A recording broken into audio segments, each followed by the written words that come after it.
was reaching for apples at the Saturday market when I heard my name whispered behind me.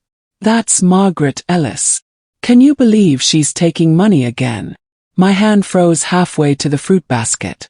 The voice belonged to Mrs. Thompson, who had brought her grandson to my reading circle for 3 years. I heard she collected donations last week, another voice added. My sister gave her £50 for the charity drive. My heart pounded in my chest. Charity drive? What charity drive? I turned slowly, trying to catch their eyes, but both women looked away quickly. Mrs. Thompson grabbed her bag and hurried toward the vegetable stands. The apple one had been holding slipped from my fingers. It hit the ground and rolled under the display table, bruised and forgotten. I stood there in the middle of the busy market, surrounded by people I had known for decades, people I had taught, people whose children I had helped learn to read. And they were whispering about me like I was a stranger, like I was a thief. My name is Margaret Ellis, but everyone calls me Maggie. I'm 62 years old, and I've lived in this coastal town my entire life. I spent 35 years teaching at the local primary school before I retired. Now I run a small reading circle for children twice a week and write letters to former students who moved away. Or at least I used to run a reading circle. I didn't understand what was happening, but standing there with whispers swirling around me, I knew something was terribly wrong. Something involving my name and money I had never asked for. I left the market without buying anything. My hands shook too much to hold my shopping basket steady. Walking home along the harbor road, I tried to make sense of what I had heard. Donations. Charity drive. I hadn't organized anything like that. My cottage sat at the edge of town, overlooking the gray-blue sea. It was small but comfortable, filled with books and photographs of former students. My late husband Thomas smiled at me from frames on every shelf. I made tea with trembling hands and sat at my kitchen table, staring at nothing. The phone rang. I almost didn't answer. Maggie. It's Nora from the bakery. Nora had been my friend for 15 years. Her voice sounded strange. Cold. I need to talk to you about something, she said. What is it? The donation I gave you last week. £50 for the Children's Literacy Fund. When will I receive the tax receipt? My cup nearly slipped from my hands. Nora, I never asked you for a donation. Silence stretched across the phone line. But the flyer had your picture on it, she said slowly. It said you were collecting money to buy books for underprivileged children. It had your name right at the top. Organized by Mrs. Margaret Ellis. What flyer? The one at the community center. And the post office. They're everywhere, Maggie. My blood turned to ice. Nora, I didn't make any flyers. I didn't ask for any donations. Another long silence. Then who did? She whispered. I didn't have an answer. But deep in my heart, a terrible suspicion was beginning to form. I'll sort this out, I told her. I promise. After I hung up, I grabbed my coat and headed straight for the community center. The flyer was pinned to the community center's bulletin board, right next to announcements for yoga classes and a lost cat. My face stared back at me from the paper. It was an old photograph, taken at a school event 5 years ago. I was smiling, holding a stack of children's books. The headline read, "Help Mrs. Ellis build a better future for our children." Below my picture, the text explained that I was collecting donations for a literacy program. The writing was warm and convincing, full of words about opportunity and education and hope. At the bottom was a phone number to arrange donations. It wasn't my phone number. My legs felt weak. I had to sit down on the bench outside the center. Someone had used my face. My reputation as a teacher. To steal money from good people. I pulled the flyer down and folded it carefully into my pocket. Then I walked to the post office. 3 more flyers hung inside. Took those too. The postal worker, young Daniel, watched me with curious eyes. Mrs. Ellis. Are you all right? Daniel, how long have these flyers been up? About 3 weeks, I think. Your charity drive sounds wonderful. My mom was planning to donate this weekend. 3 weeks. How much money had been collected in 3 weeks? Please tell your mum not to donate, I said quietly. This isn't my charity. Someone is using my name without permission. Daniel's face went pale. Oh no. Mrs. Ellis, I'm so sorry. Should I call the police? Not yet. I need to understand what's happening first. But I already understood. And the understanding broke my heart. I walked to Clara's house without calling first. Clara Bennett had been my best friend for 30 years. We met at a church fundraiser when we were both young mothers. She was funny and charming, always knowing exactly what to say to make people laugh. Over the years we had shared everything. Holidays, secrets, grief when my Thomas died. She had held my hand at his funeral and helped me pack away his clothes. She lived in a beautiful cottage on the hill, much nicer than mine. Her garden was always perfect, full of roses and lavender. I knocked on her door. She answered wearing an expensive-looking silk blouse I had never seen before. Maggie! What a lovely surprise! She hugged me, smelling of perfume that cost more than my weekly groceries. Clara, I need to talk to you. Of course, darling. Come in. I just made fresh scones. We sat in her spotless kitchen. Everything gleamed. New copper pots hung from hooks. A fancy coffee machine sat on the counter. I pulled the flyer from my pocket and placed it on the table between us. Did you make this? Yes. Clara barely glanced at it. Oh, that. I thought I'd help you raise some money for your reading program. You're always complaining about not having enough books. My hands clenched in my lap. Clara, you used my name and my picture without asking me. She laughed. A light, careless sound. Don't be silly, Maggie. People love you. They're happy to donate. I've collected almost £3,000 already. £3,000. Where is that money? I whispered. Safe. Don't worry. I'll give it to you when I've finished the drive.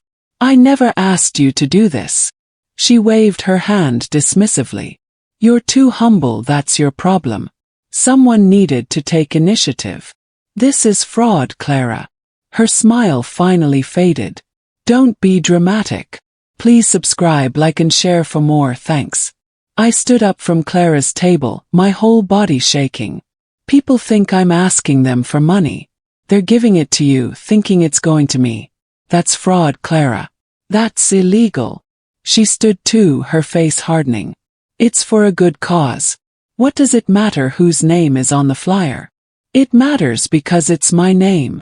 My reputation. Your reputation. She laughed again, but this time it sounded cruel. Maggie, you're a retired teacher who spends her days reading fairy tales to other people's children. Nobody cares about your reputation. The words hit me like a slap. Give me the donation money. All of it. Right now. I can't. I've already spent some of it. My heart stopped. You spent it. On what? She gestured around her perfect kitchen. Things I needed. I'll pay it back eventually. Don't look at me like that, Maggie. You live in that tiny cottage by the sea, eating soup for dinner. I thought you'd be grateful for the help. Grateful. My voice cracked. You stole from people using my name, and you want me to be grateful? I didn't steal anything. Borrowed it. There's a difference. I walked to her door. Before I left, I turned back. Stop using my name, Clara. Take down the flyers. Stop collecting money. If you don't, I'll go to the police. She crossed her arms. Go ahead. Tell them your best friend tried to help you. See who they believe. I left her house with tears burning my eyes. The walk home felt endless. When I finally reached my cottage, I locked the door behind me and cried until I couldn't breathe. Chapter 6. The next morning, I went to the community center for the weekly village meeting. I had attended these meetings for 20 years. They were usually boring discussions about parking problems and upcoming festivals. Today was different. The room was packed. More people than I had ever seen at a meeting. They all turned to stare when I walked in. Margaret Ellis was the first item on the agenda. The chairman, Mr. Davies, stood at the front looking uncomfortable. We've received several complaints about a charity fundraiser using Mrs. Ellis's name. People want to know where their donations are going. My face burned with shame as people stared at me. I want to know too, I said loudly. Because I never organized any fundraiser. Shocked whispers filled the room. Mrs. Thompson stood up. But the flyers have your picture. Your name. Someone used my picture without permission. I never asked anyone for money. More whispers. Some people looked confused. Others looked angry. Then Clara stood up from the back row. She looked perfectly calm, wearing a sympathetic expression. Poor Maggie, she said softly. I think the stress of living alone has been too much for her. I organized the fundraiser to help her reading program. She approved everything, but I think she's forgotten. It happens at our age. The room went quiet. She was calling me senile, suggesting I had approved everything and simply couldn't remember. Several people nodded, looking at me with pity. I opened my mouth to defend myself, but what could I say? It was her word against mine. And Clara was always so charming, so convincing. I walked out of the meeting before anyone could see me cry. Behind me, I heard Clara's voice continuing to explain how she was just trying to help her confused old friend. The damage spread quickly through our small town. Parents stopped bringing their children to my reading circle. When I arrived at the library on Tuesday afternoon, only 2 children sat waiting instead of the usual 15. By Thursday no one came at all. I sat alone in the empty children's section, surrounded by books nobody wanted me to read anymore. The librarian, young Sophie, approached me carefully. Mrs. Ellis, I'm sorry, but several parents have asked that you not host the reading circle here anymore. Why? I whispered, though I already knew. They're concerned about the donation situation. They said they can't trust you around their children. Can't trust me. The words burned. I gathered my things and left the library. I would never return. Walking home, people avoided my eyes. Some crossed the street when they saw me coming. Mrs. Thompson pulled her grandson close as I passed, as if I might hurt him. These were people I had known for decades. People whose children I had taught to read. People I had helped during difficult times. Now they looked at me like I was a criminal. That night, I sat alone at my kitchen table eating soup. The cottage felt empty and cold. I looked at Thomas's photograph on the shelf. He smiled back at me, frozen forever at 55 before the cancer took him. You'd tell me to fight clean, wouldn't you? I whispered to his picture. You always said the truth wins in the end. But I didn't know how to fight Clara. She had turned the entire town against me with lies and charm. I pulled out my diary and wrote a single word on the blank page. Letter. I didn't know what it meant yet, but something was forming in my mind. Something quiet and careful. Something true. There was a knock on my door at dusk. I almost didn't answer. I wasn't ready to face more accusations or pitying looks. But the knocking continued, gentle and patient. When I finally opened the door, Mr. Harper stood on my doorstep holding a small bouquet of wildflowers. Good evening, Margaret. May I come in? William Harper was 70 years old, a retired attorney who had moved back to town 5 years ago. I had taught him to read when he was 7 years old, back in my first year of teaching. He was a quiet, serious child who had struggled with letters. His parents were poor fishermen who couldn't afford tutors. I stayed after school with him 3 days a week for an entire year, helping him sound out words until reading finally clicked. That child grew up to become one of the most respected lawyers in the county. Of course, I said, stepping aside. We sat in my small living room. He placed the flowers on the coffee table. I heard rumors in town, he said carefully, about a charity fundraiser and missing donations. I don't believe them. My eyes filled with tears. Someone believed me. Thank you, I whispered. I know you, Margaret. You're the most honest person I've ever met. You taught me more than reading when I was a boy. You taught me integrity. So I know these rumors are lies. They are. But I don't know how to prove it. He leaned forward, his old lawyer's eyes sharp and clear. Then let me help you. Tell me everything. So I did. I told him about the flyers, about Clara using my name, about the £3,000 she had collected and spent. When I finished, he sat quietly for a moment, thinking. Do you want justice, Margaret? Real justice? Yes. But I want it done properly. Legally. Cleanly. He smiled. That's what I hoped you'd say. Then we'll give you exactly that. The next morning Mr. Harper and I went to the post office. We need to see records of who posted the charity flyers, he explained to Daniel behind the counter. Daniel looked nervous. I'm not sure I can give out that information. Mr. Harper smiled gently. I'm a retired attorney, son. I know postal regulations. If someone is using false information to commit fraud, you're legally obligated to cooperate with investigations. We can do this the easy way, or I can file official paperwork. Your choice. Daniel disappeared into the back office. He returned with a logbook. The flyers were posted by Mrs. Clara Bennett. She paid for bulletin board space 3 weeks ago. She's posted new ones twice since then. Mr. Harper copied down the dates and times carefully. Did she mention where donations should be sent? He asked. She gave out her own address and phone number. Said Mrs. Ellis was too humble to handle it herself, so she was helping collect everything. We thanked Daniel and left. Outside, Mr. Harper looked at his notes. She's been systematic about this, posting new flyers regularly to keep the campaign visible. What do we do now? Yes. We collect evidence. Every piece we can find. Then we build a case so strong that Clara can't lie her way out of it. This will take time. Good things usually do, Margaret. But we'll do this right. The truth will win. It just needs proper presentation.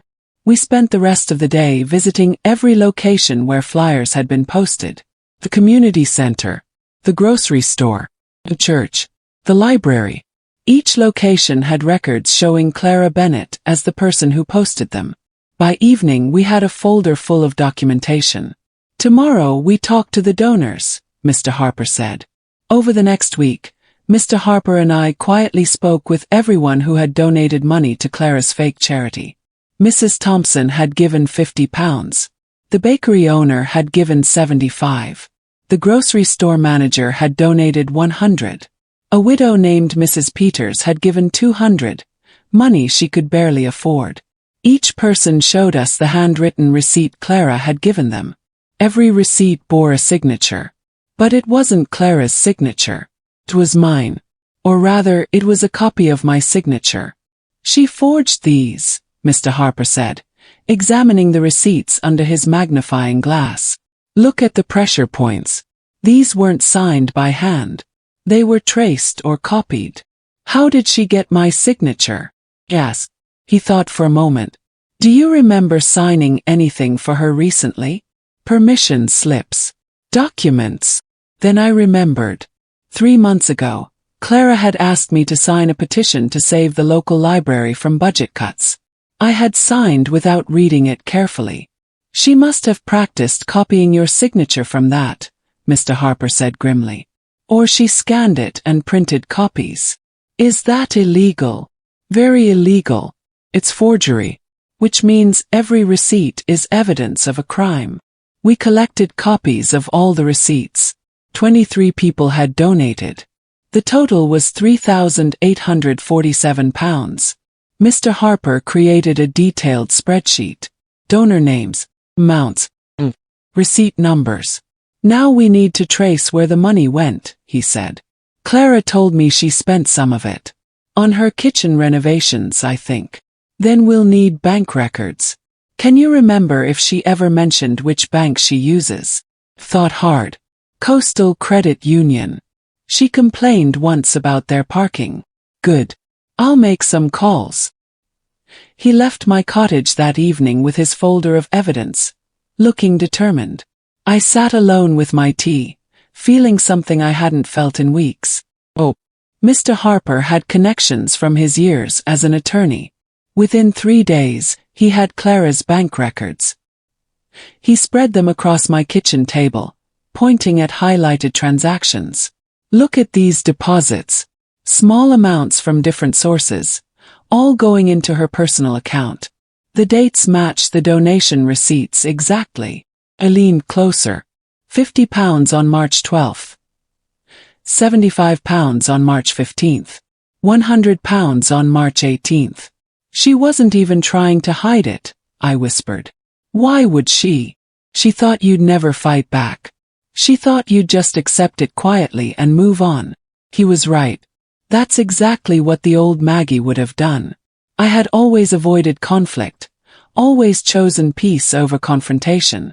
But this wasn't just about me anymore. This was about Mrs. Peters, who had donated £200 she needed for medicine. About all the good people Clara had stolen from using my name. What happens now? He asked. Mr. Harper folded his hands. We have two choices.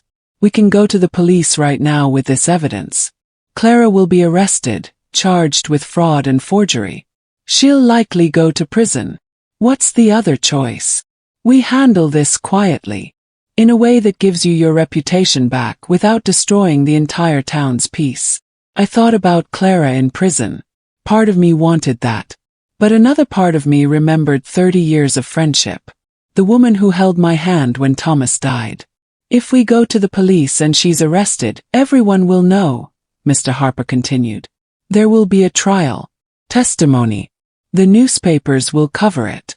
This small town will be torn apart. And the quiet way. He smiled.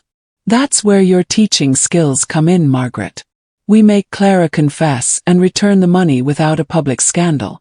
But first, we rebuild your reputation so thoroughly that when the truth comes out, no one doubts you. How do we rebuild it? You do what you've always done. You help people. You serve quietly. You remind this town who Margaret Ellis really is. Mr. Harper helped me design a plan. It was simple but would require patience. First, I would use my own pension money to refund every donor who had been scammed. I would do it anonymously, with notes apologizing for the administrative confusion. That's almost £4,000, I protested. It's most of my savings, which you'll get back when Clara confesses and repays you. But right now, those people need to see that someone cares about making things right. Even if they don't know it's you yet. Over the next 2 weeks, I carefully prepared 23 envelopes. Each contained the exact amount that person had donated, plus a 10% apology bonus. The notes inside read, due to administrative errors, your donation to the Children's Literacy Fund has been refunded with our sincere apologies. Thank you for your generosity. I mailed them anonymously. Then I started volunteering again. Not at the library where I had been banned, but everywhere else. I helped at the food bank on Mondays. I visited elderly shut-ins on Wednesdays. I weeded the community garden on Fridays. I did everything quietly, without announcing it or asking for credit. Mrs. Peters, the widow who had donated £200, was struggling with her garden. Her arthritis made it hard to bend and plant. I showed up one morning with gloves and seeds. I'm not asking for your forgiveness, I told her. I just want to help. She let me work. We didn't talk much, but when I finished, she offered me tea. You didn't take my money, did you? She asked quietly. No, ma'am. I didn't. But I'm going to make sure you get it back. I believe you, she whispered. One person at a time, the walls started to come down. For weeks after the scandal started, people began talking about me differently. I heard it in whispers at the grocery store. Did you know Margaret Ellis refunded everyone's donations? She didn't have to do that. She's been helping Mrs. Peters with her garden every week. For free. I saw her volunteering at the food bank. She didn't even mention the charity thing. The donations I had refunded were working. People were receiving their money back and wondering who had returned it. Some had already guessed it was me. Clara, meanwhile, was living her normal life. She still wore expensive clothes and drove her new car. She still smiled and waved when she saw people in town. But I noticed something. People weren't warming to her the way they used to. Conversations ended when she approached. Invitations to social events had stopped. The town was beginning to suspect something. One afternoon, I was volunteering at the food bank when Nora from the bakery approached me. "Maggie, I owe you an apology. I received my donation back with interest. And I've been watching you these past weeks. You're not the person Clara made you out to be." "Thank you, Nora. What Clara did was wrong. Using your name like that. I should have asked you directly instead of believing a flyer." "It's okay. I'm just glad the truth is coming out." She hugged me. Felt like forgiveness. That evening Mr. Harper visited my cottage with good news. "The town is talking, Margaret. Your reputation is rebuilding exactly as we planned. Now it's time for the final step. The letter. The letter. But first I need you to write something very specific for me. Something Clara won't be able to ignore or hide." He handed me a fountain pen and fresh paper. "Write the truth," he said. "All of it." I spent 3 days writing the letter. It wasn't long. Just 2 pages. But every word mattered. Mr. Harper read each draft, making small suggestions. "More specific here. Add the bank account number. Include this date. Reference this receipt." By the 3rd draft it was perfect. The letter laid out everything. Every forged signature. Every donation. Every bank deposit. Every lie Clara had told. But it wasn't written in anger. It was written in calm, clear truth. The final paragraph was the key. "You have 2 choices, Clara. You can bring this letter to the police yourself and confess everything, asking for mercy and agreeing to repay all stolen funds. Or you can stay silent and watch as copies of this letter reach the police, the newspaper, and every donor you deceived. Choice. But you must decide within 7 days. Silence will be taken as choosing the hard way. Either way, the truth will be known." Mr. Harper nodded approvingly. "This is excellent. You're giving her a chance to do the right thing. But you're also making it clear that the truth will come out regardless of her choice." "Will she confess?" "Yes. I don't know. But guilty people panic when they're cornered. And panic leads to mistakes. That's what we're counting on. What if she runs? Leaves town? That would be a confession in itself. And we have all the evidence documented. She can run, but she can't hide from this."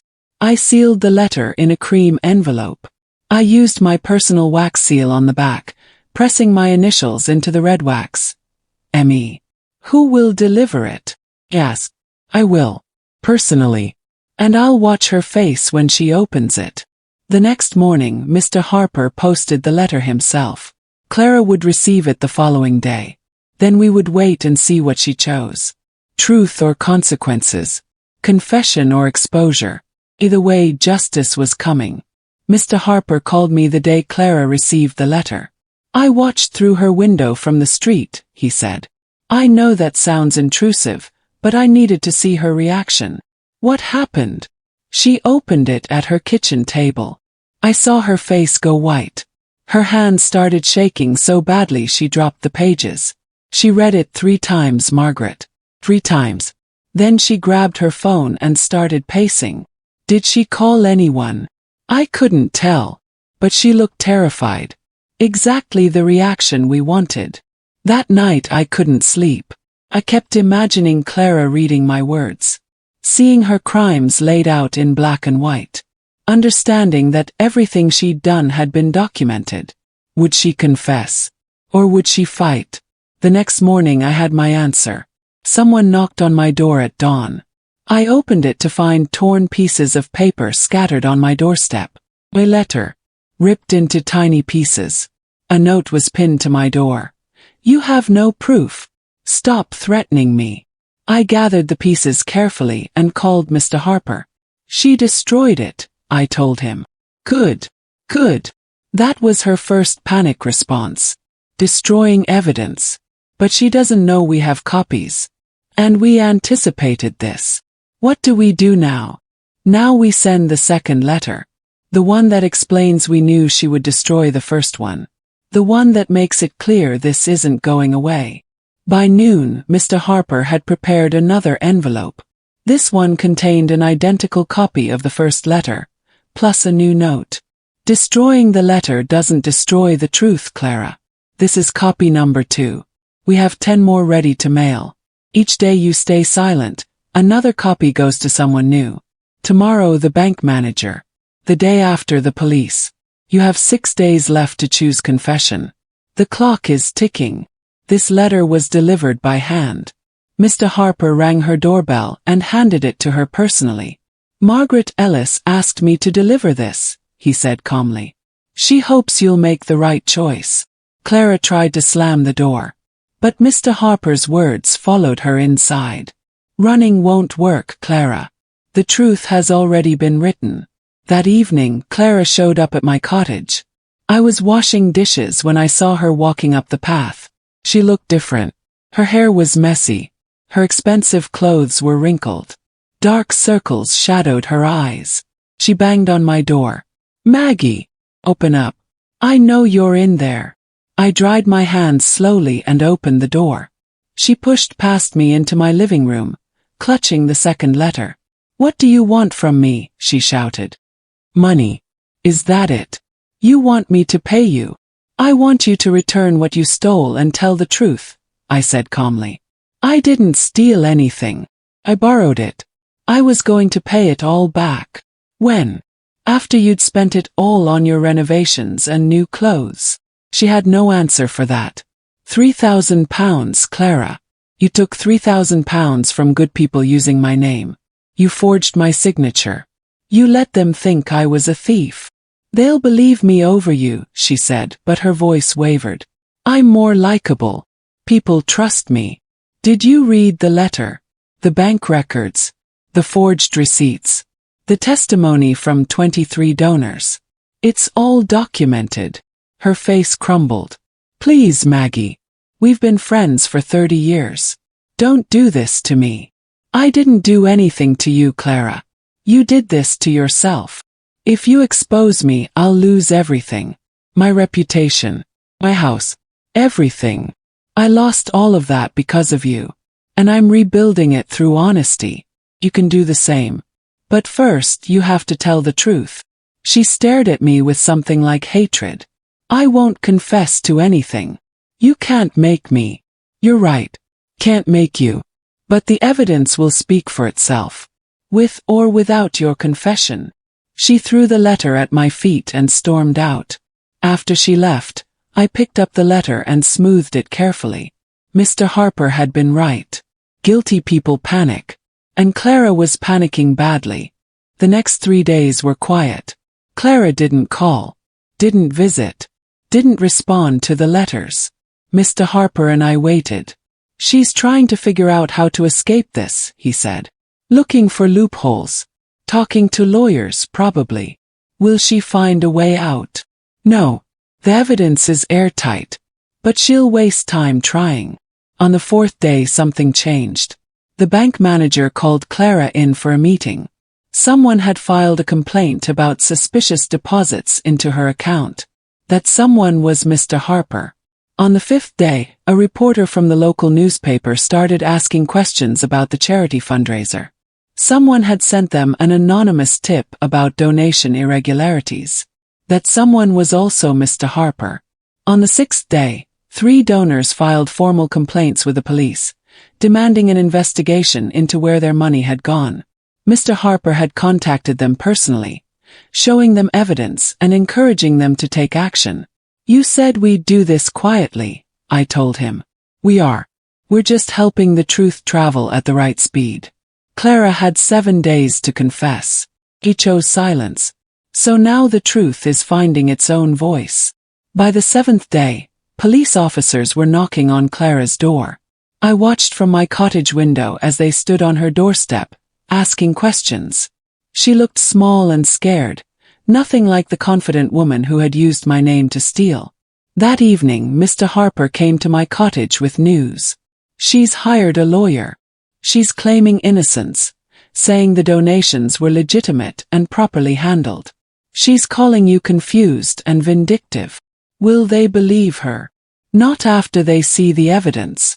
We've given the police everything. Bank records, forged receipts, donor testimony. It's over, Margaret. Justice is coming. But I didn't feel victorious. I just felt tired and sad that it had come to this. 30 years of friendship destroyed by greed and lies.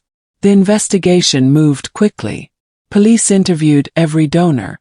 Each one confirmed they had given money to Clara Bennett, believing it was going to Margaret Ellis's literacy program. Each one showed the forged receipts with my copied signature.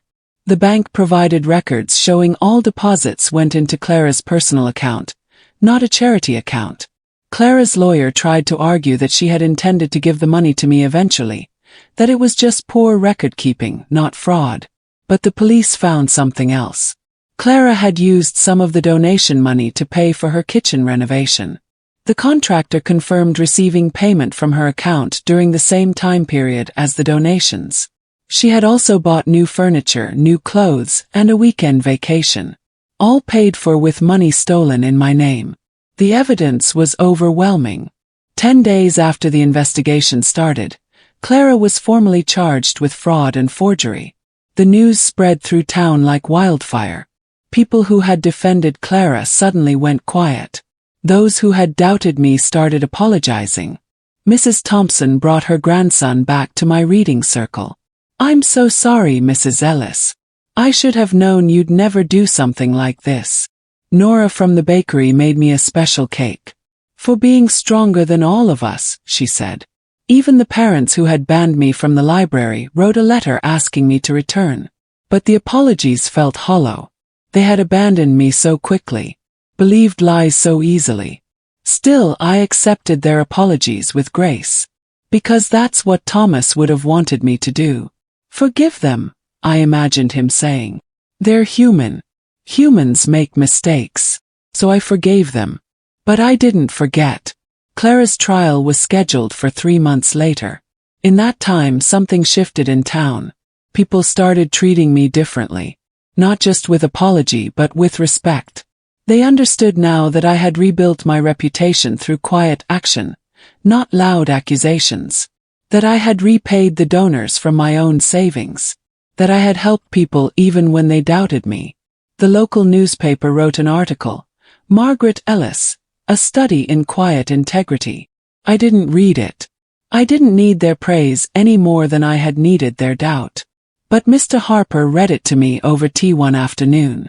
"Listen to this part," he said. "In a world of noise and accusations, Mrs. Ellis chose the power of silent truth. She didn't fight her accuser in the streets. She built her defense through action, one kind deed at a time. This is the definition of grace under pressure." "That's nice," I said quietly. "It's more than nice, Margaret. It's the truth. You could have destroyed Clara publicly from the beginning. Instead, you gave her chances to do the right thing.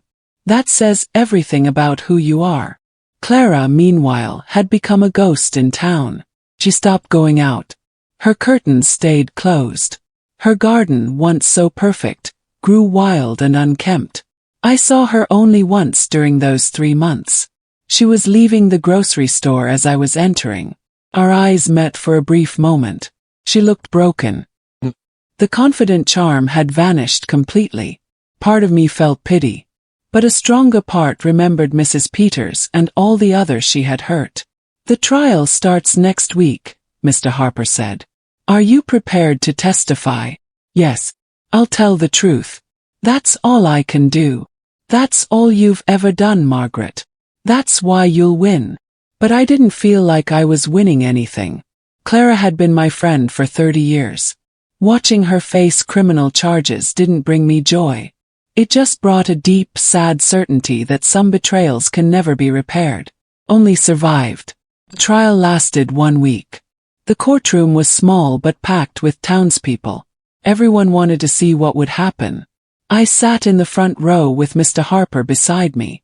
Clara sat at the defendant's table with her lawyer, refusing to look at me. The prosecutor presented the evidence systematically.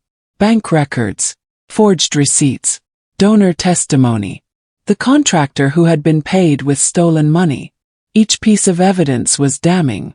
Clara's lawyer tried to paint her as a woman who had made mistakes but meant well. My client intended to give the money to Mrs. Ellis eventually. This is a misunderstanding, not a crime. But the prosecutor destroyed that argument. If Mrs. Bennet intended to give the money to Mrs. Ellis, why did she forge signatures?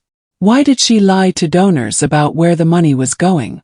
Why did she spend thousands of pounds on personal renovations and luxuries? Clara had no good answers. On the third day I was called to testify. I walked to the witness stand with my head high. I placed my hand on the Bible and swore to tell the truth. The prosecutor asked me simple questions. Did I authorize the fundraiser? No. Did I give Clara permission to use my name? No. Did I forge my own signature on those receipts? No. Then Clara's lawyer cross-examined me. Mrs. Ellis, isn't it true that you were jealous of my client's success? Her beautiful home. Her nice things. I looked at him calmly. No. I was hurt that my friend betrayed me. But I was never jealous. Isn't it true that you orchestrated this entire situation to get revenge on Mrs. Bennet? No. I only wanted the truth to be known and the money returned to the people she stole from. You could have simply talked to her privately instead of involving the police. I did talk to her privately. She laughed at me and said nobody would believe me over her. She refused to return the money or stop the fraud. So I documented everything and let the truth speak for itself. The lawyer had no response to that. On the final day of the trial, Clara was given a chance to speak. She stood at the defendant's table, trembling. Her lawyer had probably advised her to show remorse, to apologize, to appear sympathetic to the jury. She started reading from a prepared statement. I made mistakes. I shouldn't have used Margaret's name without asking. I shouldn't have spent the donation money on personal things. I was wrong and I'm sorry. The words sounded rehearsed and empty. But then something cracked in her voice. I don't know why I did it, she said, abandoning the script. Margaret was always so good, so perfect. Everyone loved her. And I was just the charming friend, the funny one, but never the good one. Tears ran down her face. I saw a way to have nice things and I took it. I told myself I'd pay it back. I told myself it wasn't really stealing because I was doing it for a good cause. But I was lying to myself. She looked directly at me for the first time in months. I destroyed 30 years of friendship because I was selfish and jealous. Margaret is sitting in that courtroom right now and she probably hates me. She has every right to. I hate myself. The courtroom was silent. I can't undo what I did. I can only say I'm sorry and accept whatever punishment comes. I deserve all of it. She sat down crying. The jury deliberated for 2 hours. When they returned, the forewoman stood and read the verdict. On the charge of fraud, guilty. On the charge of forgery, guilty. Clara closed her eyes. Her lawyer put a hand on her shoulder. The judge would announce sentencing in 1 week. As we left the courtroom, Mr. Harper squeezed my hand. Justice, he said simply. But it didn't feel like justice. It just felt like the end of something that should never have ended this way. The week between the verdict and sentencing felt strange. The town buzzed with gossip about the trial. Some people felt sorry for Clara. Others said she got what she deserved. I didn't participate in the gossip. I just went about my normal life, teaching children at the library again, volunteering, helping neighbors. But I couldn't stop thinking about Clara's words in the courtroom. I was jealous. Had I somehow caused this by being too good? Had my integrity made her feel inadequate? I talked to Mr. Harper about it over tea. You can't blame yourself for her choices, Margaret. Clara made every decision herself. You were just being who you've always been. Honest, kind, helpful. Those aren't flaws. But maybe if I had been less perfect. You're not perfect. You're just decent. There's a difference. And the world needs decent people. Clara's jealousy was her problem, not yours. He was right. I knew he was right. But guilt still gnawed at me. The day before sentencing, I did something I hadn't planned to do. I went to visit Clara. She lived alone now. Her house was for sale. Most of her nice things had been sold to pay legal fees. She answered the door looking shocked to see me. "Maggie, what are you doing here?" I wanted to talk. "May I come in?" She hesitated, then stepped aside. We sat in her living room, surrounded by packed boxes. The fancy kitchen that had started everything looked sad and empty now. "Why did you come?" she asked quietly. "Because despite everything we were friends for 30 years. And I wanted you to know something before tomorrow." She waited. "I forgive you." Her eyes filled with tears. "You shouldn't. I don't deserve it." "Probably not. But I'm not forgiving you for your sake. I'm forgiving you for mine.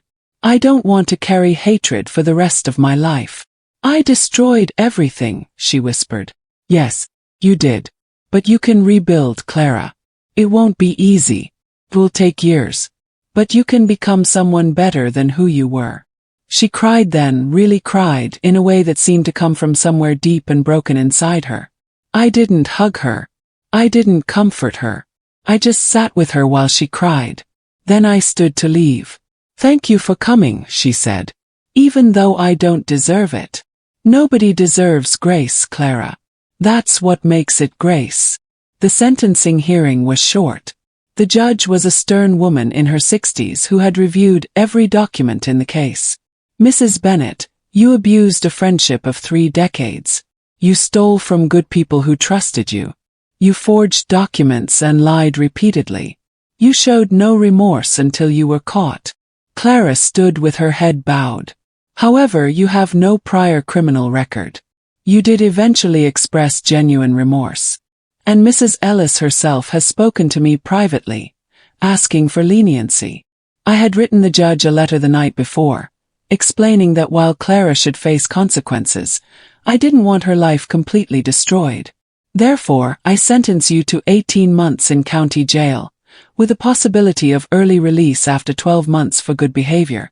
Additionally, you must repay the full amount stolen, £3,847, plus damages of £2,000 to Mrs. Ellis for emotional distress and lost reputation. Nearly £6,000 total. Money Clara didn't have. Your professional reputation is ruined. Your friendships are destroyed. You will live with the consequences of your choices for the rest of your life. I hope you use this time to become a better person." The bailiff led Clara away. She looked back at me once before disappearing through the door. Not with anger or resentment, but with something like gratitude. I had asked for leniency. After everything she'd done, I had still shown her mercy. Outside the courthouse, reporters asked me how I felt. "Sad," I said honestly. "This should never have happened. But I'm glad the truth came out." "Do you forgive Mrs. Bennet?" "Yes. But forgiveness doesn't mean forgetting. It means choosing not to let bitterness destroy my life too." That quote appeared in newspapers across the county. People called me a saint. But I wasn't.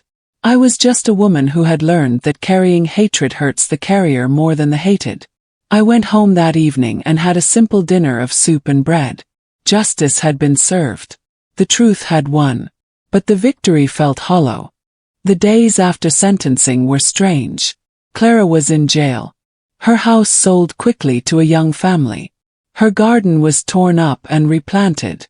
It was like she had never existed. But the effects of what she'd done remained. People treated me with a new kind of respect, tinged with guilt.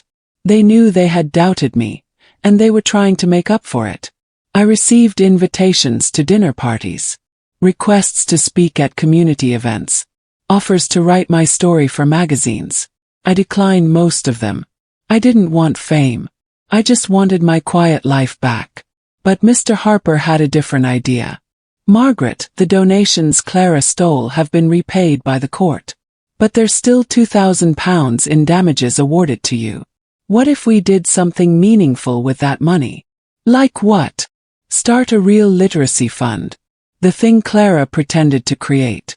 Make something good come from something bad." The idea took root in my mind. Over the next few weeks, Mr. Harper and I worked together to establish the Ellis Harper Literacy Trust. We used the £2,000 as seed money and asked for community donations. People gave generously. Within 3 months, we had raised over £15,000. We used it to buy books for schools in poor areas, to provide free tutoring for struggling students, to give scholarships to children who loved reading but couldn't afford books. The first scholarship we awarded was named the Clara Bennett Memorial Scholarship. People ask me why I would name it after her. Because people should be remembered for what they could have been, not just what they were, I explained. Clara had the ability to help people. She just chose the wrong path. Maybe this scholarship will help someone else choose better. The local newspaper wrote another article about me. Turning betrayal into blessing. How Margaret Ellis chose grace. I still didn't read it. 6 months after Clara went to jail, I received a letter from her. It was short and handwritten on plain paper. Dear Maggie, I don't expect you to write back. I just wanted you to know that I spend every day thinking about what I did. Not just the stealing but the friendship I destroyed. In here I work in the prison library. I help other inmates learn to read. Some of them never learned properly as children. Teaching them has shown me what you tried to show me all along, that helping people is its own reward. I heard about the scholarship fund. The one named after me. I cried when I found out.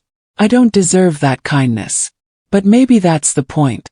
Maybe grace isn't about deserving. Thank you for showing me what real goodness looks like.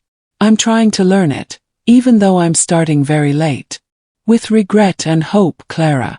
I read the letter twice, then folded it carefully and put it in my desk drawer. I didn't write back. Not yet. Maybe someday, but not yet. The wound was still too fresh, even though it had begun to heal. Mr. Harper visited that evening with news. The Literacy Trust has funded its first 10 scholarships. 10 children who couldn't afford books now have libraries of their own. That's wonderful. There's something else. The mayor wants to honor you at the town council meeting. Give you a community service award. I shook my head. No awards. I didn't do this for recognition. I know. But the town needs to do this, Margaret. They need to publicly acknowledge what happened and how you handled it. It's part of their healing too. He was right, though I didn't like it. Fine. But I won't give a speech. He smiled. I think you'll want to once you're there. The town council meeting was packed. I sat in the front row, uncomfortable in the attention. Mr. Harper sat beside me looking proud. The mayor, a kind man named Robert, stood at the podium. Tonight we honor Margaret Ellis, a woman who taught us all what integrity looks like. 6 months ago, she faced false accusations and social isolation. Instead of responding with bitterness, she responded with grace. He recounted the whole story. How I'd been betrayed. How I'd quietly rebuilt my reputation through service. How I'd even asked for leniency for the woman who had hurt me. Margaret Ellis could have destroyed Clara Bennett publicly from the beginning. She had the evidence. She had the righteous anger. But she chose a different path. She chose truth over revenge. Service over accusation. Grace over justice. The audience applauded. I felt my face flush. And then, after winning her case, she took the damages money and started a literacy trust to help children. She even named a scholarship after the woman who betrayed her. More applause, louder this time. Margaret, would you please come up here? I walked to the podium slowly. The mayor handed me a plaque with my name and the words Community Service Award. For grace under pressure. Everyone stood and applauded. I looked out at all those faces. People who had doubted me. People who had believed lies about me. People who had abandoned me when I needed them most. But also people who had eventually seen the truth. People who were trying to do better. Thank you for this honor. But I want to say something important. What happened to me could happen to anyone. Lies spread quickly. Trust breaks easily. Reputations crumble fast. The room was silent, listening. When it happened to me, I had a choice. I could fight with anger or I could fight with truth. Chose truth. Not because I'm especially good, but because it was the only weapon I knew how to use. Paused, gathering my thoughts. Clara made terrible choices. But we all make choices every day. To believe lies or seek truth. To abandon people or stand by them. To let anger win or let grace have a chance. I continued speaking, surprising myself with the words. I learned something these past months. Justice doesn't always mean punishment. Sometimes it means restoration. Making things right in ways that help everyone, not just the person who was wronged. Mr. Harper was smiling at me from his seat. The Literacy Trust isn't about me or even about Clara. It's about children who need books and opportunities. That's what matters. Not revenge. Not vindication. Just helping people. I held up the plaque. I accept this award not for myself, but on behalf of everyone who chooses quiet integrity over loud accusations. Everyone who does the right thing even when it's hard. Everyone who forgives even when forgiveness isn't deserved. The applause when I finished was thunderous. People came up afterward to shake my hand, to apologize again for doubting me, to thank me for showing them a better way. Mrs. Thompson hugged me. You're a better person than I'll ever be. No, I said gently. I just had more practice at choosing grace. You can learn it too. Nora from the bakery brought me a special cake shaped like a book. For the Literacy Trust, she said. And for you. Even people I didn't know well approached me with kind words and donations for the trust. By the end of the evening, we had raised another £3,000. Walking home with Mr. Harper, I felt something I hadn't felt in a long time. Not just peace but purpose. You gave a beautiful speech, he said. I didn't plan any of it. The words just came. Those are always the best speeches. The ones from the heart. We reached my cottage. He walked me to the door. Margaret, I'm proud of you.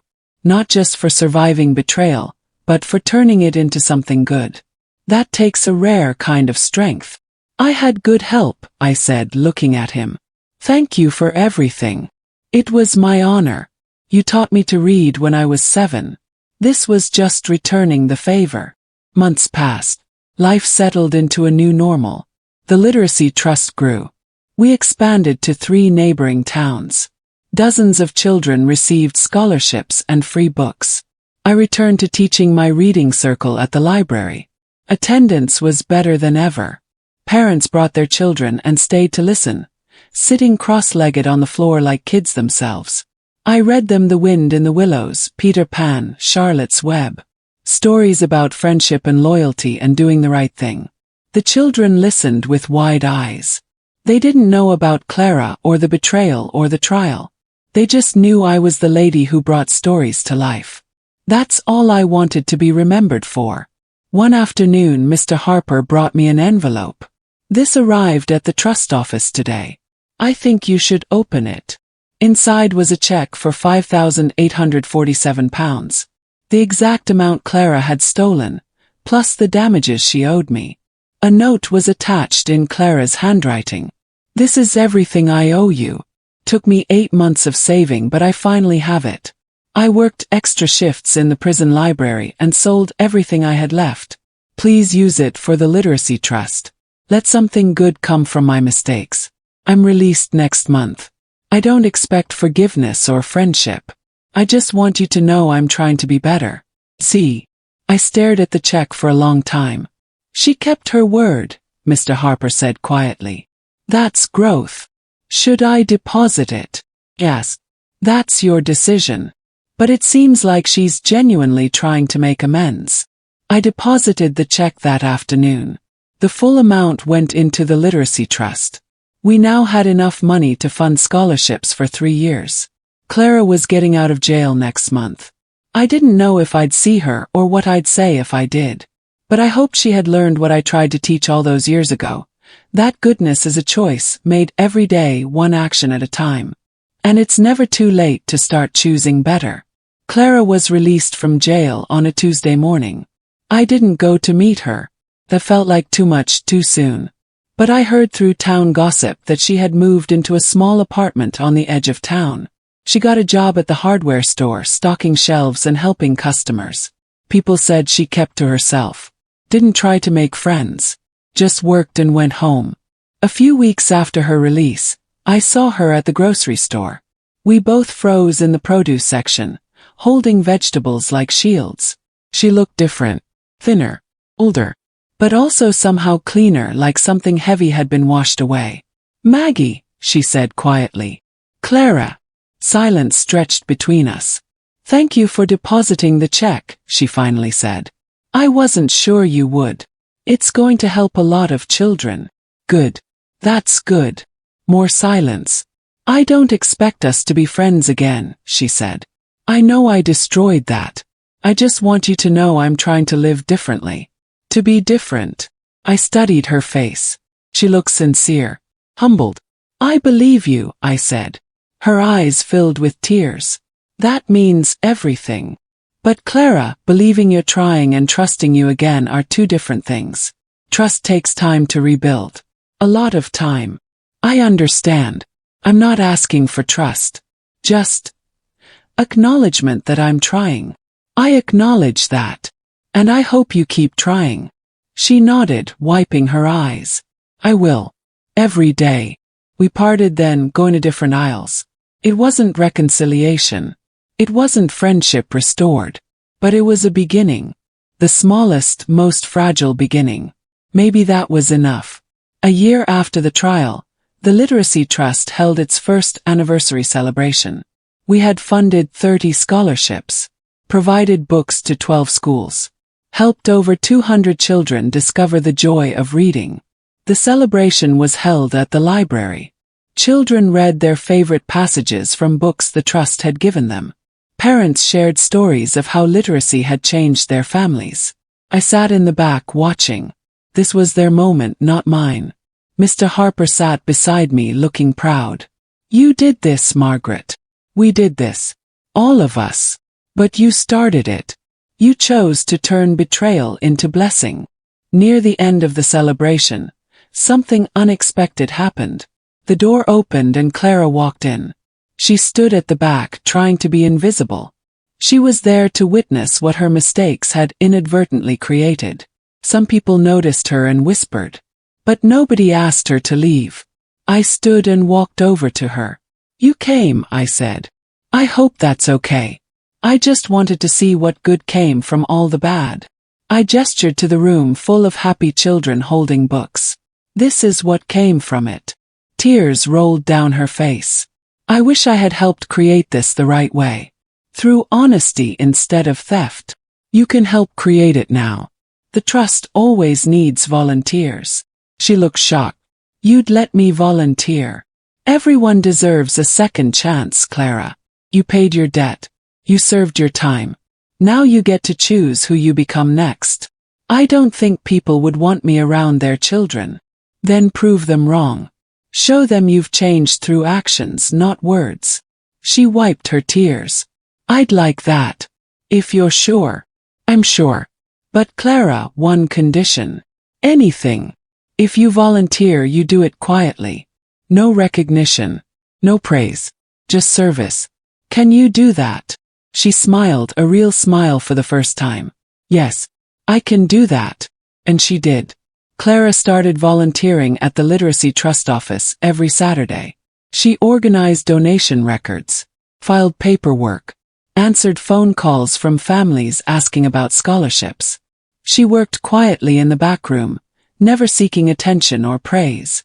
At first, people were uncomfortable seeing her there. But over weeks and months, they saw something genuine. She arrived early and stayed late. She never complained. She never tried to take credit. She just served. One Saturday, a mother came in crying. "My daughter wants to read so badly, but we can't afford books.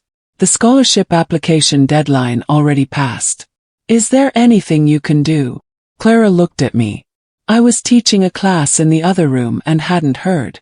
She made a decision on her own. "Let me see what I can do," she told the mother.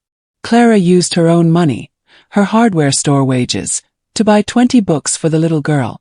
She delivered them personally with a note. "From the Ellis Harper Literacy Trust. Keep reading. Keep dreaming." The mother called the office crying with gratitude. When I found out what Clara had done, I pulled her aside. You didn't have to use your own money. I wanted to. That little girl deserves a chance. And I have money now because I'm living simply. Using it for this felt right. I looked at her carefully. This was real change. Not performed for show, but genuine transformation. Thank you, Clara. No, Maggie. Thank you. For letting me be part of something good again. That moment felt like healing. Real deep healing. We would never be what we were before. That friendship was gone. But maybe, slowly we could build something new. Something honest and humble. Something earned, not assumed. 18 months after the trial, I received another letter from Clara. This one was different. Dear Maggie, I've been volunteering with the Literacy Trust for 6 months now. It's taught me more than jail ever did about being a decent person. Last week, a little boy came in with his grandmother. He wanted books about space. I watched his face light up when I showed him our collection. That joy, that pure excitement about learning, I never noticed it before. I was always too focused on myself. I'm writing to tell you something important. I'm moving away. Not to run from what I did, but because I think I can help start a literacy program in another town that needs it. Place where nobody knows my story. Where I can serve without my past hovering over everything. I called Mr. Harper and asked his advice. He thought it was a good idea. A fresh start earned through service. Before I go, I want to say this clearly. You saved my life, Maggie. Not by forgiving me, though that helped, but by showing me what real goodness looks like. You could have destroyed me completely. Instead, you gave me a path back to becoming human again. I'll never forgive myself for what I did to you, but I'm learning to live with that guilt by trying to help others. It's not redemption. Just trying. Thank you for everything. For grace I didn't deserve. For chances I hadn't earned. For teaching me, even when I was too stubborn to learn, that integrity matters more than comfort. I hope you'll think of me kindly someday. With gratitude, Clara. I folded the letter carefully and put it with the others in my desk drawer. That evening I called Mr. Harper. Did you know Clara is moving away? Yes. She asked me to help her find contacts in another town. She wants to start a literacy program there. I think it's good for her. So do I said. Are you sad? Thought about it. No, I'm hopeful. She's finally becoming the person she could have been all along. That's your influence, Margaret. You showed her a better way. No, I just refused to let her betrayal turn me into someone bitter. She chose to learn from that. Those were her choices, not mine. Still, you made those choices possible. Maybe he was right. Clara left town on a Sunday morning. I didn't go to see her off, but Mr. Harper did. He later told me she cried as she drove away, but they were good tears. Tears of gratitude and hope. The Literacy Trust continued to grow. Mr. Harper and I worked together to expand it to 5 more towns. We trained volunteers, developed curriculum, created partnerships with schools and libraries. One evening, a documentary filmmaker contacted me. She wanted to make a short film about the Literacy Trust and the story behind it. Your story of turning betrayal into something beautiful needs to be shared, she said. I hesitated. I don't want this to be about revenge or drama. It won't be. It'll be about grace. About choosing to build instead of destroy. About how one person's integrity can change a community. I agreed with one condition. If you tell my story, you must also tell Clara's. Not just the betrayal but the redemption. The whole truth. Are you sure? That's generous given what she did to you. Truth requires the whole story. Not just the parts that make me look good. The documentary was filmed over 3 months. They interviewed me, Mr. Harper, donors, families, children who had received scholarships. They also interviewed Clara, who was now running a successful literacy program 2 towns over. In her interview, Clara spoke honestly about what she'd done and why it was wrong. She didn't make excuses. She just told the truth.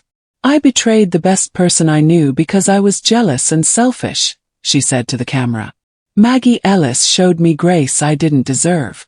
And that grace changed my life more than punishment ever could. The documentary ended with footage of children reading books provided by the trust. Their faces glowed with joy and discovery. The final scene showed me reading to a group of children at the library. The narrator's voice said, "Justice doesn't always look like punishment. Sometimes it looks like an elderly woman choosing to build instead of destroy. Choosing grace instead of revenge. Choosing to write a letter that didn't accuse, but simply told the truth." The documentary aired on local television and went viral online. Within days, donations to the Literacy Trust increased tenfold. Organizations from across the country reached out wanting to replicate our model. I was invited to speak at education conferences. Universities asked me to lecture about restorative justice and community healing. I declined most invitations. I wasn't interested in fame, but I did accept one invitation. A women's prison asked me to speak to inmates about forgiveness and second chances. Mr. Harper drove me there on a cold Tuesday morning. The women sat in rows in the prison chapel, wearing identical uniforms. Their faces were hard, suspicious, wounded. I told them my story, not to preach but to share. I told them about Clara's betrayal, about the choice I faced, destroy her or give her a path to redemption. I didn't forgive her because she deserved it, I said. I forgave her because carrying hatred was destroying me. Forgiveness freed me more than it freed her. One woman raised her hand. But didn't she deserve to suffer more? Didn't she deserve to lose everything like you did? Maybe. But I learned something important. Revenge might feel good temporarily, but it doesn't heal anything. Building something good from something bad, that heals. Another woman spoke up. I don't think anyone would give me a second chance. I've done terrible things. Then you have to create your own second chance. You can't control whether people forgive you. You can only control who you choose to become next. After the speech, several women came to talk to me privately. They asked questions about forgiveness, about rebuilding after destroying things, about finding purpose after failure. I answered honestly. I didn't have all the answers, but I shared what I'd learned. As we drove home, Mr. Harper was quiet. "What are you thinking?" he asked. "That you've turned one woman's betrayal into a movement. That's extraordinary, Margaret. It's not a movement. It's just people choosing to be better." "Same thing," he said with a smile. 3 years after the trial, the Literacy Trust had helped over 1,000 children. We had programs in 15 towns, hundreds of volunteers, partnerships with schools across the region. And it all started because Clara betrayed me and I chose to respond with a letter instead of rage. Mr. Harper and I sat in my cottage one evening, reviewing the Trust's annual report. "Look at these numbers," he said. "Reading scores up. Graduation rates improved. Children from poor families getting college scholarships. All because you refused to let bitterness win. All because a lot of people chose to help," I corrected. He smiled. "You're still too humble, Margaret." "Maybe. Or maybe I just know that one person can't do this alone. It took a whole community to turn something bad into something good." There was a knock at the door. Mr. Harper answered it. Clara stood on my doorstep holding a small box. "I'm sorry to come unannounced," she said. "But I wanted to give you something." I invited her in. She looked healthy now. Happy even. The haunted look was gone. She opened the box. Inside was a framed photograph of children reading at her literacy program. "We helped 200 children this year," she said. "None of it would exist without what you taught me. I wanted you to see what your grace created." I took the photograph, my eyes filling with tears. "Thank you, Clara." "No, Maggie. Thank you. For everything. For the letter that exposed my crimes but also offered me a path back. For showing me that punishment isn't the only form of justice. For proving that people can change if given the chance." She hugged me then. A real hug, full of gratitude and genuine affection. When she left, Mr. Harper looked at me. "That was reconciliation," he said softly. Yes, real reconciliation. Built on honesty and earned trust. Not on pretending the past didn't happen. You did it, Margaret. You turned betrayal into friendship again. No, we both did it. I offered grace. She did the hard work of changing. One morning I received a package in the mail. Inside was my original letter to Clara, the one she had torn up and left on my doorstep 3 years ago. She had carefully taped all the pieces back together and preserved it in a protective sleeve. A note was attached. I kept every piece. For 3 years, I looked at this torn letter and remembered how I tried to destroy truth instead of facing it. Now I'm returning it to you. Not because I've earned forgiveness, but because I want you to know I finally understand what you were trying to teach me. Truth can be torn apart temporarily, but it always comes back together. Just like this letter. Just like us. With love and respect, see. I held the reconstructed letter carefully. The tape was visible, showing all the places Clara had tried to rip truth apart. But the words were still readable. The evidence still clear. Truth survived the violence. Mr. Harper visited that afternoon. I showed him the letter. She kept every piece for 3 years, I said. That's the burden of guilt. She couldn't throw it away because it represented her conscience. Every time she looked at those torn pieces, she saw what she tried to destroy. And now she's given it back whole. Because she's whole again. Or at least becoming whole. I carefully placed the reconstructed letter in a special frame. Not to display it proudly, but to remember that truth, even when torn apart, can be put back together with patience and care. That evening I wrote Clara a response. The first letter I had sent her in 3 years. Dear Clara, thank you for returning the letter. I understand why you kept it. Guilt is a teacher, though a harsh one. I want you to know that I see the work you've done. Not just the literacy program, though that's wonderful, but the internal work. The changing of character. That's harder than any external achievement. You asked once if I could ever trust you again. I think trust isn't something that returns fully. Becomes something new. We'll never have the careless trust of before. But we have something better now. Trust that's been tested and rebuilt. Trust that knows its own fragility and treats it carefully. That's stronger than what we had before, even though it's different. Keep doing good work. Not to earn my approval or anyone else's, but because it's who you're choosing to become. With respect and cautious hope, Maggie. I mailed it the next day. 5 years after the betrayal, I was invited to speak at a national education conference. The topic was restorative justice in communities. Building instead of breaking. I almost declined. Speaking to thousands of people felt overwhelming. But Mr. Harper convinced me. Your story needs to be heard, Margaret. Not for your ego, but because people need to know there's another way to handle betrayal. So I went, standing on that stage in front of 2,000 educators and community leaders. I told the whole story. The betrayal. The forged signatures. The destroyed reputation. The choice I faced. I could have destroyed Clara publicly from day one, I said. I had the evidence. I had the righteous anger. The entire town would have supported me. The audience was silent, listening. But I chose a different path. I documented everything carefully. I gave her chances to confess. I sent her a letter she couldn't show anyone because it contained truths she couldn't deny. I paused, looking at all those faces. That letter did more than any public accusation could have done. Because it forced her to face herself.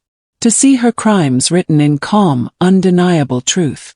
She couldn't show it to anyone because doing so would expose everything.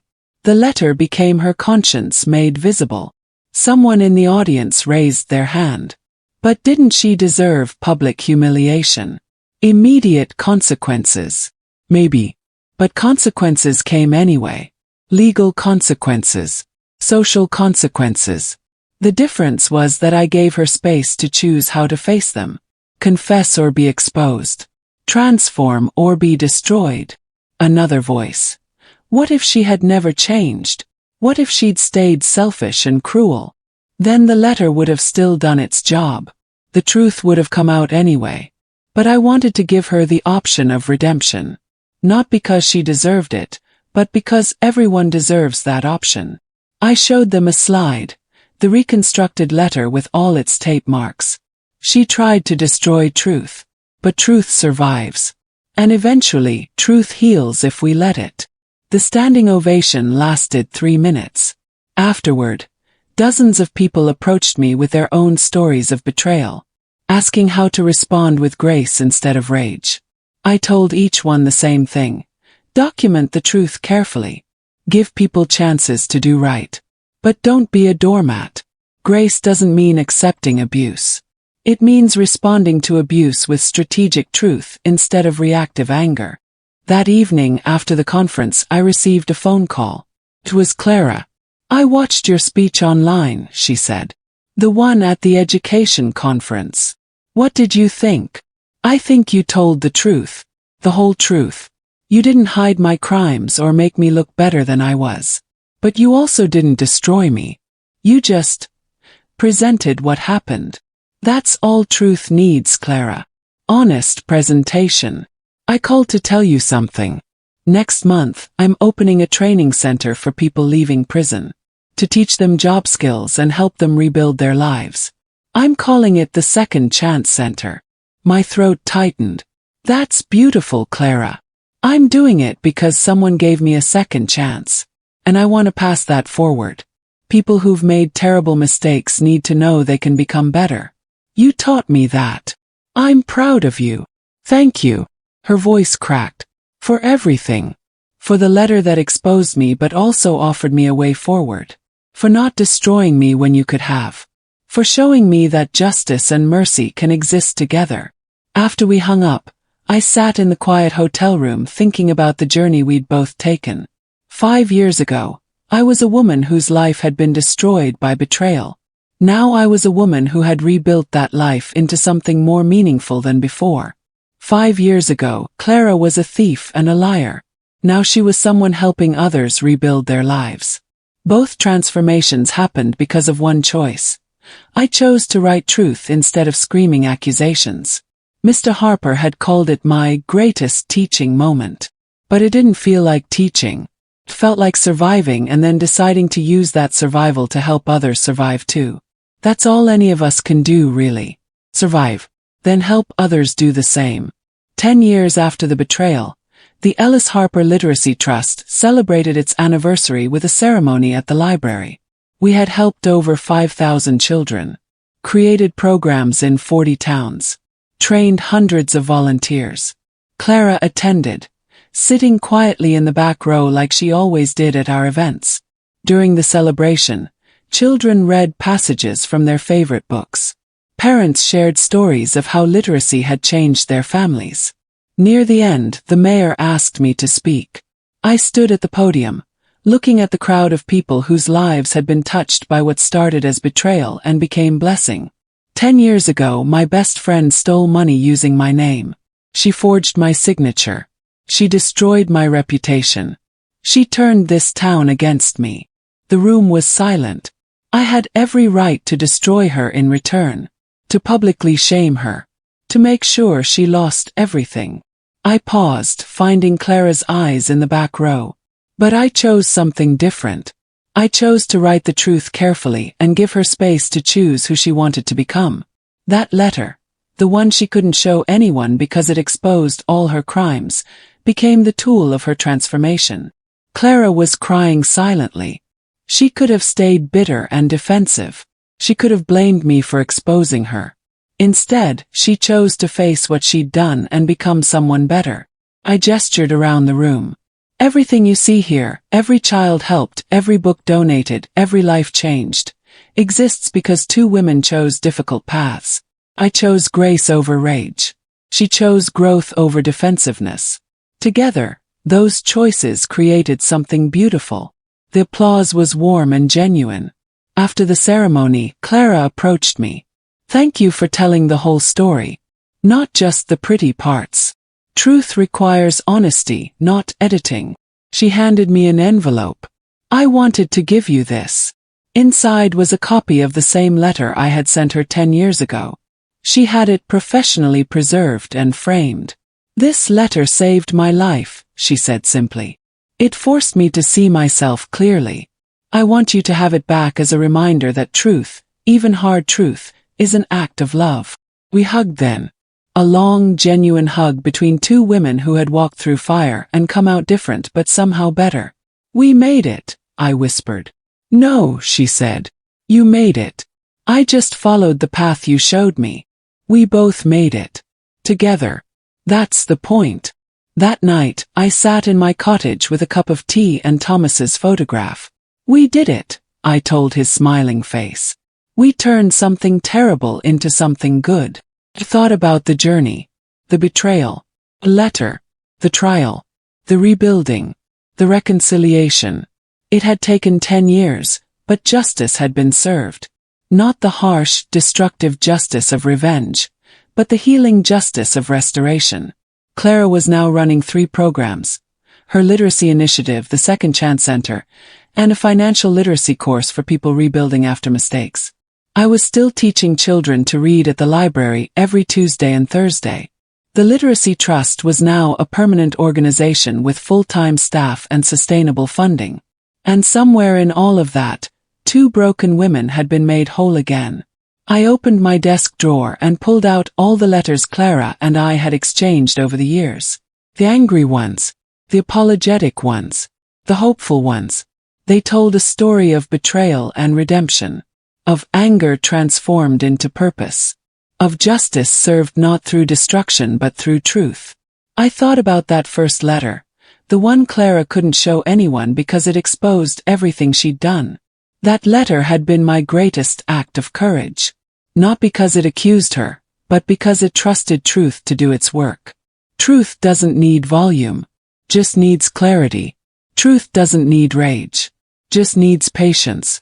Truth doesn't need revenge, just needs honest presentation and time to work. I picked up my pen and began writing one final letter. Not to Clara, but to anyone who might need to hear it.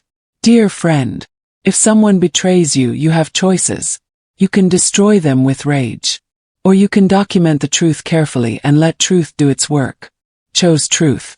I wrote a letter my betrayer couldn't show anyone because it contained undeniable evidence of her crimes. That letter forced her to face herself. She had to choose, confess and transform, or be exposed and destroyed. She chose transformation. Not everyone does. But everyone deserves that choice. 10 years later, we've both been healed. The person who hurt me is now helping hundreds of others. The reputation she destroyed has been rebuilt stronger than before. Justice was served. Not through revenge, but through truth presented with grace. If you're facing betrayal, remember this. Ink lasts longer than anger. Truth lasts longer than rage. And grace, when combined with honest accountability, changes more lives than punishment ever could. Write your truth. Present it clearly. Give people space to choose who they'll become. Then build something good from the ruins. That's justice. That's healing. That's how you win without becoming what hurt you. With hope for your journey, Margaret Ellis. I sealed the letter and placed it with all the others. Tomorrow I would read to children at the library. I would help Mrs. Peters with her garden. I would answer calls at the Literacy Trust. I would live the same quiet, purposeful life I'd built from the ashes of betrayal. 'Cause that's what grace looks like. Not dramatic or loud, but steady and transformative. Justice doesn't need volume. It only needs ink. Please subscribe, like and share for more. Thanks.